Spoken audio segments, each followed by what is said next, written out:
Good morning, everyone. Thanks for joining us on this Monday morning for North Dakota Today. I'm Lisa Bedeau here with Jordan Schreier, continuing the Valley Today. Chris Berg is on vacation for a couple more days. Well, how nice to be him. What a good little gig he has, huh? Especially on a Monday, right?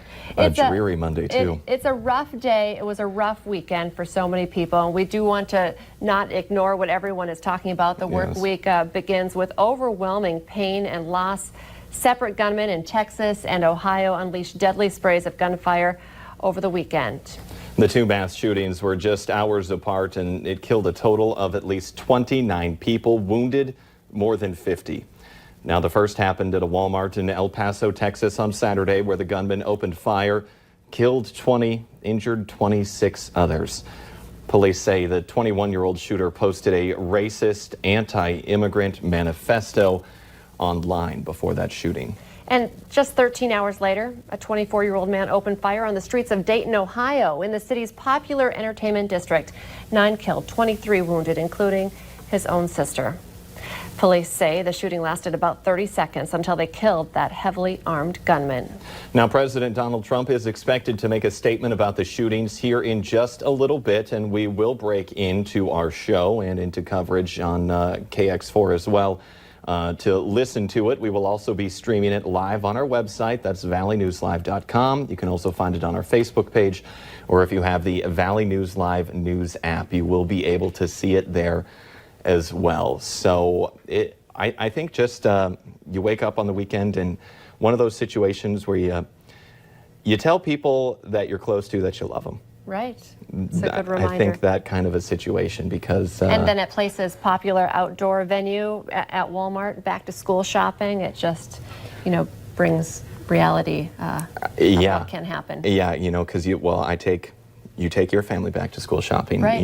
Millions of people across the country do. People go to stores on weekends to browse the aisles and to just shop. And so... Tough news. Very, very tough, but thoughts and prayers to the families affected, and let's lead with kindness. Good advice on this Monday morning. Yeah. As we wait for the president, we're going to tough transition.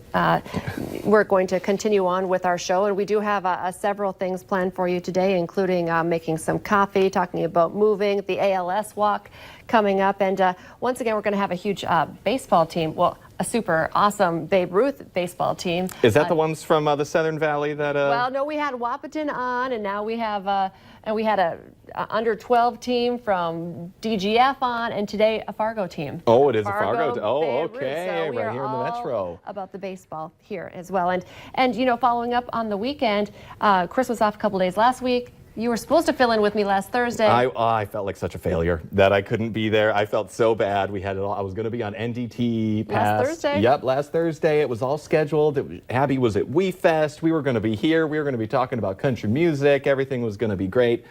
And then Wednesday midday, I just started to not feel very well.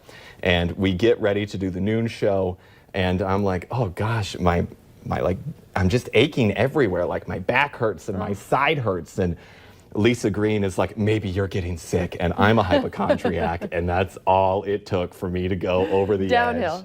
I really did. I was like, I started sweating. Literally, I started sweating. So I was like, oh my gosh, you're absolutely right. I am getting sick. And then our person on the floor, our production assistant, was like, Jordan, no, you're not. You're not getting sick. This is not happening. You're just all up in your head. Anyway. Suck it up, buttercup. Yeah, which I needed that to get through the show. But then I went home, and gosh, I just kept feeling worse and worse and worse and worse. And finally, in the evening, I just emailed into work, and I was like, I ain't showing up tomorrow. I can't do it. Went to the doctor the next morning, felt even worse, had strep throat. So...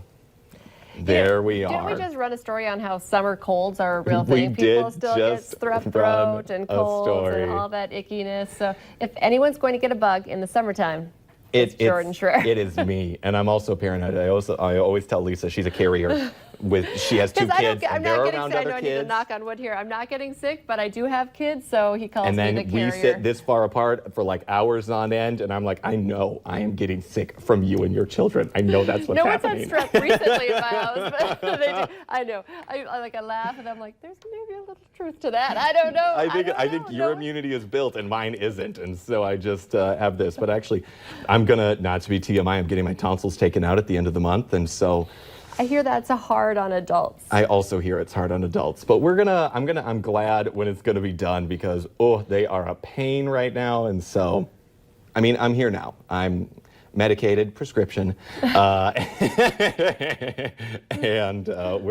I'm feeling much better. I'm not contagious either. I think it's like 24 hours after you're on medication, you're not contagious. So I'm not worried. I'm like, she literally could bathe in germs, and like go ahead, sneeze on me. No, I mean sometimes I get sick, but I've never had you take a day off since I've worked together. Well, and now you're all caught up on it. You're all caught up on your Netflix. I really am. I got all caught up on the shows, but I also just get intense FOMO, fear of missing out. It was a bad weekend for that. Yeah, it was gorgeous. On Saturday, my one daughter was invited to every weekend she goes to a different lake because she's so social. But on Saturday, I wonder where she gets it from. I don't know.